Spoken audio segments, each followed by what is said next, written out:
A man sat by the roadside on one of these picnic tables that sits by the highways, and he was sitting there, and he had his head cradled in his hands with his elbows on his table, and he had on this nice Western hat, expensive hat, and a Western shirt, jeans that they had been starched, and some alligator boots.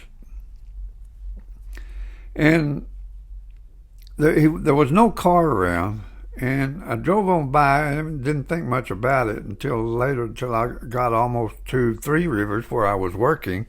I was working a turnaround there at a Valero, doing a schedule. I was scheduling a turnaround there. I was there for about a year and a half. Anyway, there's this little country cafe there that I'd always go and eat breakfast every morning. I eat breakfast every morning. It's either bacon, eggs, sausage and eggs, or something like that, and coffee. And it was early in the morning. It was about 6 o'clock. And I walked in, and right behind me, that man I saw at the picnic table walked in behind me. And he had hitched all the way from Corpus to Three Rivers. And he went and sat in a corner of the room in there. Well, inside this little country restaurant, and there were 2 or 3 women working in there. And on the wall, there was signs that Jesus saves, and there were scriptures printed on the walls, and crucifixes, statue kind of things hanging on the wall. And the guy went over and sat down, and the owner was she was a waitress and she come up to take the guy's order, and he says, "Ma'am," he says, "I'm really hungry, and I haven't had anything to eat in a day or two." And you could tell he was really distraught. And you could tell he was not a street person just by his attire. And I don't know, he might have lost his job. I don't know, he might have lost his car. I can't say. But the guy was clean cut, and you could just see the sadness in his face. He said, "I don't have any money, but I'm really hungry. I've got enough money to buy a cup of coffee." And the lady just exploded on him. She just went off on him and started ranting and raving. "You people come in here wanting a free ride and all of this stuff." And she said, "You can go down to the community center and they'll feed you and they'll do whatever you got to do." So I sat there and listened to that, and I looked around the room, and I seen all this Christian Jesus paraphernalia, and I thought, wow, that really makes Christ shine, doesn't it? So when I ate my breakfast, and when it was time to leave, the guy was still sitting over there in the corner drinking his coffee and a glass of water. And when I left to pay my bill, I handed that lady, the owner. She was the owner. I'd been there many times, and I'd talked to him before. And she's actually put on this facade of what great Christian, all this was, and how God had blessed them and all this. And we'd talked about it before. And so I handed her $20, and I said, "Feed that man anything he wants." And then this was 2011 or 12, somewhere right in there. Breakfast was, you could get breakfast for $8, ham and eggs, or bacon and eggs, or sausage and eggs, or it's around $8. So I gave her $20, and I said, "Let that man have whatever he wants, and whatever's left, just give him the cash." And she looked at me really funny. And I looked around the room, and there was this portrait of Jesus up there. I just pointed up at it at her. And I said, I wonder if Jesus would act the way you did. And the look on her face, she just kind of turned pale and white. And I walked out. So the next morning, I went in to eat breakfast. And she wouldn't even look at me. She just completely avoided me, when before she always waited on me. And she wouldn't even acknowledge I was there. So about a week later, and I went in there nearly every morning because they had really good breakfast. So one morning, it was on a Monday morning, because we were usually off on Sundays, and most of the time we worked on Saturdays, but once in a while we'd be off on Saturdays. And a lot of times we worked on Sundays. I mean, we worked more Sundays than when we were off on Sundays. But I walked in there on a Monday morning, and she come and I got my meal. She come and sat down. She sat down at the table with me, and she didn't say anything. She just stared at me for a long while. She said, "You really humiliated me." And I said, and I was just blunt. And I said, "Well, good." And then I started in. I said, "You've got all this Christian love. You've got signs up here that says love your neighbor, love God. And you've got all these scriptures and all this stuff around here. And then you treat a person like you did." She said, "Yes, sir." And I thought about that over and over and over. She said, "I'll never, ever, ever do anything like that again." And folks, when a person says they're of Christ and then go about what she did, is it a wonder that the world doesn't want any part of Christianity? Look at the way they look, the way they treat, in the way they are.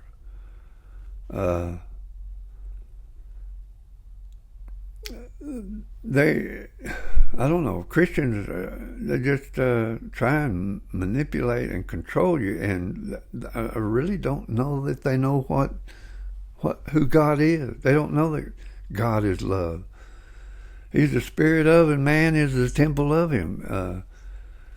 And guys, I quote this over and over and over and over again.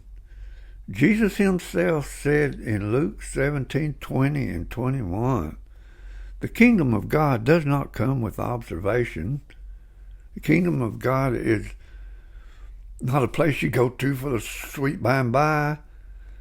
The kingdom of God is not a sign up there that says Jesus saves. And God is not meeting God is not getting dunked in a tank of water as man's rituals. It is within you. It is who you are. Is that God is love. God is a spirit, and that spirit is love. And if that woman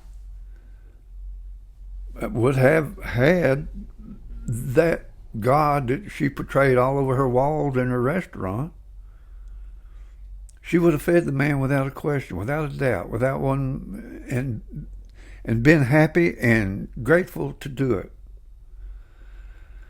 But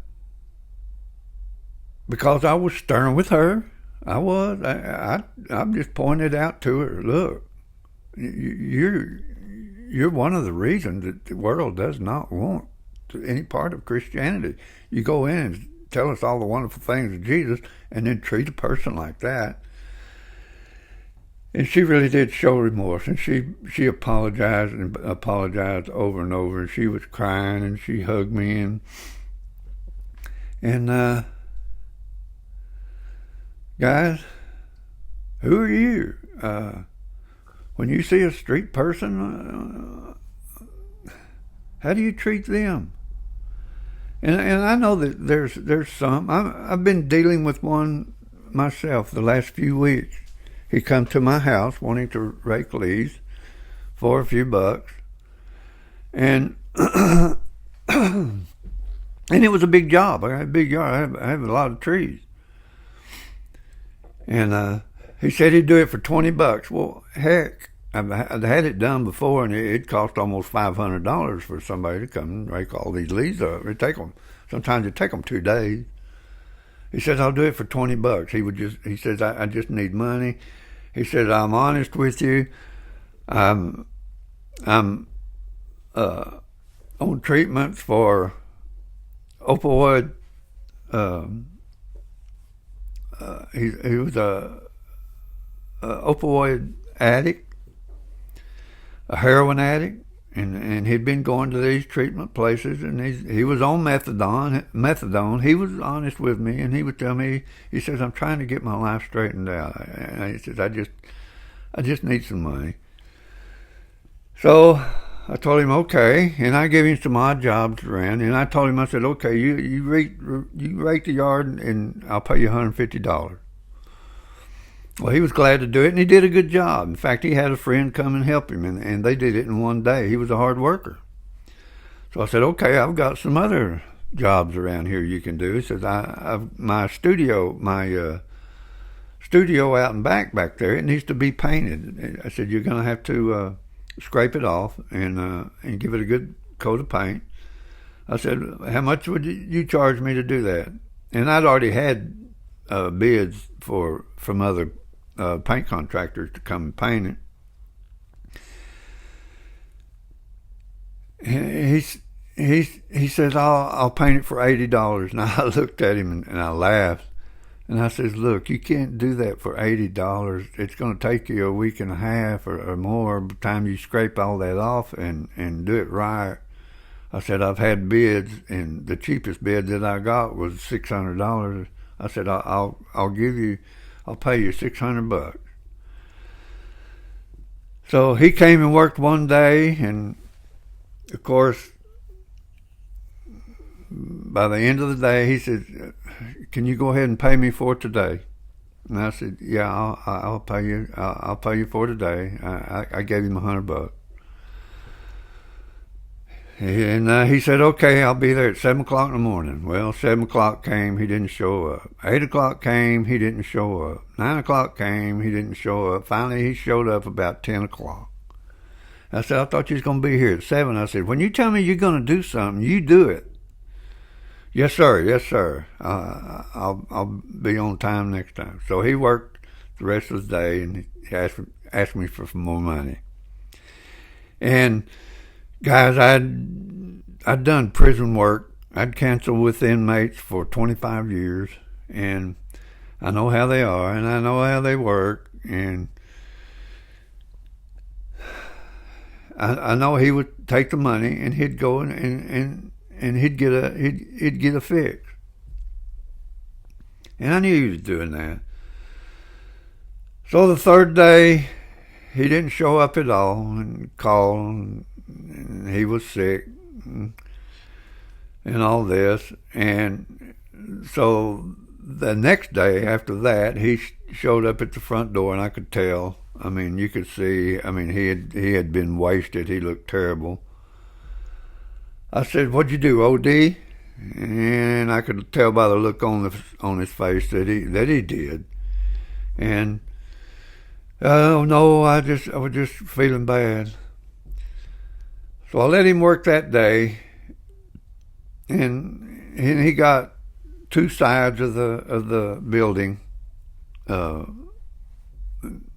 using a wire brush on a grinder. He got two sides of it cleaned off.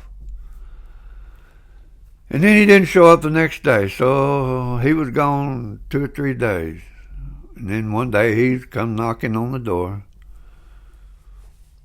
and he says, "I'm ready to finish up." And I said, "Man, I'm sorry. I've already done it myself. I painted it myself." And he has been back to my door several times, and I've let him do some little stuff. And he come yesterday and knocked on the door, and I told him, I said, "I'm sorry, man." And I tried to help him. I tried to tell him, I said, "Go down. There's clinics around that will help you get off of this stuff." And I said, "Going through rehab is no fun." I said, "Because I've done it. It's really hard to kick that habit.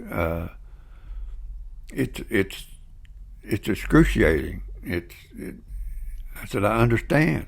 I said, "But the only way that you're going to do it is to just stop and say no more."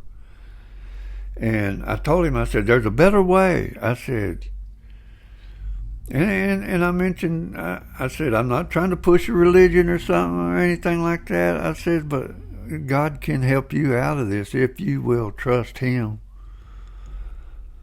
"Oh, he said, "I used to be a youth pastor," and went on.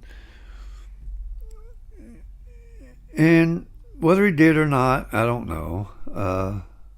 I might question some of the things he said, but anyway, yesterday he knocked on my door, and I told him, I said, I can't help you unless you help yourself. I said, "I can't help you anymore." And he said, "Okay," and he turned around and walked off. And I was sad. I really was sad.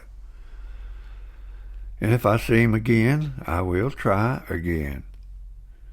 And he told me before, he says, "Nobody's ever treated me like you did." Because on these little jobs, he'd want $20 or $30. Well, heck, it'd cost me $150 or $200 for somebody to do it. So I just pay him what the going price would be. And he told me, he said, "Nobody's ever treated me like you have." And I told him, I said, "Man, it's only fair." I said, "Don't." And he when he worked, he was a hard worker. I mean, he went after it. And there was no doubt about that. But man, he'd get off on that stuff, and that was it. So I finally had to put my foot down and say, "Look, I've done all I can for you, and until you try and help yourself, there's nothing I can do." So, and when he walked up on the front porch, he had these tattoos over his eyelids. When he closed his eyes, he had these other tattoos, and he had them all over his neck and his face. Had these tattoos all over him. And he's only 23 years old. And he told me, he says, "I understand the way I look now." He said, "I wish anything I hadn't have done that." And I think he was really trying, but he could not get past that addiction to that heroin and fentanyl. And what do you do? All I can do now is pray. If he comes back, yeah, I'll sit down and talk with him, but I'm not going to give him any more money, because as soon as I did, he'd take it and go spend it on the drugs. But what do you do? I mean, my heart breaks for him. The love of God within me it cries out to, man, there's a better way, guy. I'm not going to mention his name. No need to. But anyway, Jesus pretty much had those same some of those same problems. And I forgot the scripture. I'd have to look it up. Let me think. I used to know it. It's been a while since I quoted it. Anyway, it says that Jesus could do no mighty works there because of their unbelief. I don't know how many hospitals I've been in and prayed for people that just flat turned it down because of unbelief. They didn't want any help. I don't know how many inmates I'd counseled with. A whole lot more rejected it than those who received it. And that's okay, I understand. But the thing is it's heartbreaking. There's a better way of life. And I went in. I'd go into these prisons. I went into an Aldridge unit up by Wichita Falls, Texas, one time, and I would just go in, and the warden, they'd let anybody in that was willing to try and help, and try and talk to these inmates. So I go into E Block, and E Block was the hardest. That's a lockdown. That's the hardest part in these state prisons. And so I went into E Block, and I was going along, and I was talking to some inmates, and some of them were friendly, and they'd talk to me, and some of them would, start telling me their life story and their history. I never asked them why they're in there, and a lot of them would just volunteer, what they did. And a lot of them were in remorse over it and sorry for what they did. And then there's those that were cons who tried to make you think that, man, they were on the up and up now and everything was cool. And then they'd get out, and 2 months later they were right back in there. And so I was going along, and boy, the inmates were hollering and yelling at them, man, these obscenities and hatred. And I didn't go in there preaching Christ at all. I just went in there to make a friend. I never mentioned. I didn't carry a Bible. In fact, I got a story about that, and I let my hair grow down long. I was a 3-piece suit guy, carried a big old black King James Bible around. I'd go in these prisons with a pocket full of tracts, and I was going to save the whole unit. Until one day, and I'll tell that story someday. But similar to what happened to Jesus in Matthew 3:16, the Lord come to me and changed my whole thinking, my whole mind. And I let my hair grow down to the middle of my back, and I never put on I hadn't worn a suit since, and that was in about 96 or 7, right in there. I don't even have a suit anymore. And so I was going along, and I saw these doors, these iron doors, and it had this little grated window in them that didn't have no glass in it. It just had this metal grate across it. And it's about, 8 inches wide, or maybe 10 inches wide, and about 3 foot tall. And had a little pass-through in it where they could pass food and stuff through into the inmate from the outside the cell. And I saw this inmate, and he had urinated in a paper cup. And I thought, well, I think I know what he's going to do. So when I got through talking to this guy next to him, and I went to his cell, when I walked up there, he took that cup of urine and tossed it right at me, and I knew what was coming, and I ducked out of the way, and of course it hit the grates on that window there, and then it splashed on my face a little bit. And I told him, I says, wow, does that make you feel better? Does that make you more of a man? And he said, I don't want to hear nothing about Jesus Christ. I said, who said anything about Jesus Christ? I didn't say a word about you. I said, I came in here to see if you needed help, if you need a friend. Is there anything I can do for you?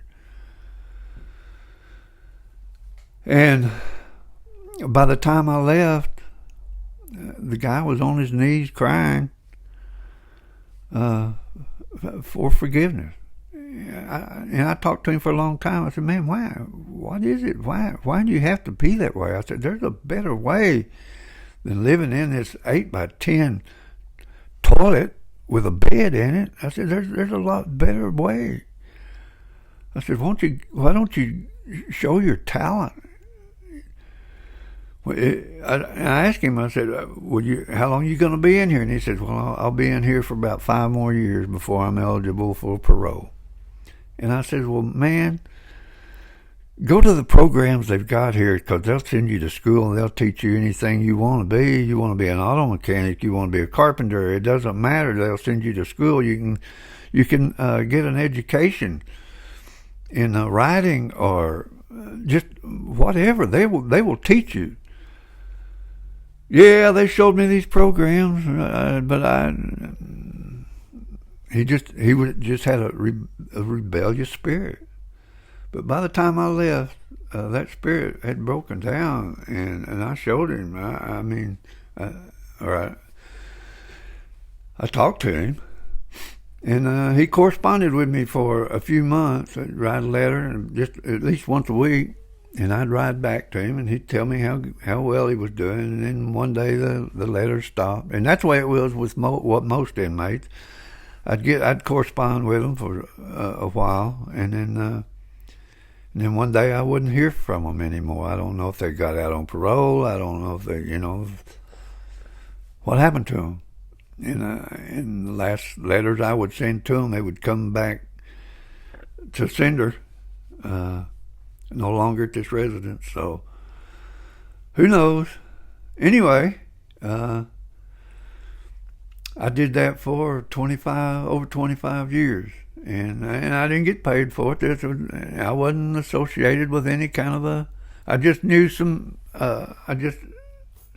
I started going in with this gospel group, and we'd go into chapels, and there'd be a preacher come and do his thing, and we'd sing songs and praise, and the inmates would fill the chapel on a Sunday, and I started doing that, and I got to know quite a few wardens, and they would invite me back, and I'd go back, not with music or anything. I'd just go in to counsel with inmates. And I've got stories after story about inmates. And the thing is, folks, it's a heart. It's what's in your heart. I took time away from my own family. I'm a fisherman. I love to fish. I love to go fishing. I love my artwork. I love doing my art. And in fact, I'd take my art into prisons and do one of these quick little paintings, kind of similar to what you're seeing right here. And this one took about an hour, but I could do I could do one in about 30 minutes if I really just got down on it and did it. And I've seen some lives change, and I'd use painting as an illustration. When they'd come they'd fill a chapel up, and I'd do one of these illustrations, and I'd start out. I said, "Look, guys," I said, "Hey, we got a blank canvas up here. There's nothing on it." And I said, "This is your life. This is who you are right now. You can make it a blank canvas without any agendas, and you can start over.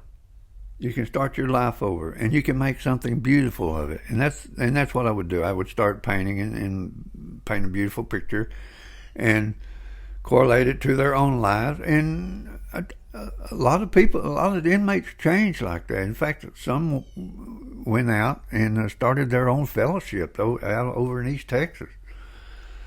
So, not that it's not anything that I did. It was just the willingness, the the drive, the need to do something that only love can do. If you try to do it on your own will, it's not going to work. And I've seen people over and over, and I look at some of these high-powered preachers on TV and stuff, and boy, they preach this message of, man, you give a dollar to my ministry, and God will give you $100 back. It'll give you 100-fold back. Well, yeah, it can fill an auditorium that way, but how many of those people go out of that pew, go into a prison, or go to, and I did the street ministry. I went into the streets and helped clothe and distribute food to people in need. And I went into retirement home and just sit and talk to some old people. They had nobody, and I'd go in and talk to them. And sometimes I went with this other guy named Don Ellis, and we'd take a dog with us. And boy, those elder people, they loved it. They loved the dogs, and they loved just sitting and talking. And I did it because I love them. That's the only way that's the only excuse I can, not an excuse, but that's the only thing I can come up with as to why. And you know what? Jesus went to a cross for that very same thing. It's an obsession. Love is an obsession. Love will make a man do things he normally would not do. For God is love, and man is the temple of him. And, gee, fellas, think about it. Do you have that driving spirit of love as Jesus did? It's 120 did that came out of the upper room when they met God, as Jesus met God in Matthew 3:16. Before Matthew 3:16, Jesus was like most preachers. He was a teacher of the law, and the law says, do this. You got to be dunked in water. The law says, or you got to be sprinkled with some kind of holy water, or you got to do this, or you got to do that. You got to give your tithes. And when you really do meet God, God don't want your little old 10%. Man wants that. God wants your 100%. And the money doesn't have anything to do with it. And most of these are like the rich young ruler. They can't give that part of it up. They can't give. They don't know how to give of themselves. Why? Because they're void in that one thing. God, who is love. God is a spirit. What is spirit? Spirit is our mind. It's who we are. It's how we think. The mind directs this body what to do. It is the head of this body. The Godhead bodily instructs this body what to do. You know, what instructs you to do what you do? What spirit instructs you to do what you do? It's so interesting. And in most cases, it's actually ironic. Love thy neighbor as thyself. Do you really? Okay, guys, I'm about through with this talk. So You just watch me finish up this little seascape. It was a fun, quick one.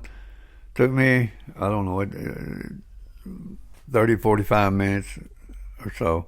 Anyway, hey, you guys, subscribe, hit the likes button, and we'll catch you on the next one. And maybe on the next one I'll tell another prison story. I got one that's a heartbreaker. I mean, it just broke my heart. A young boy, 13 years old, in the Texas Youth Commission. He was going to be in there for a long, long time. I want to tell that story.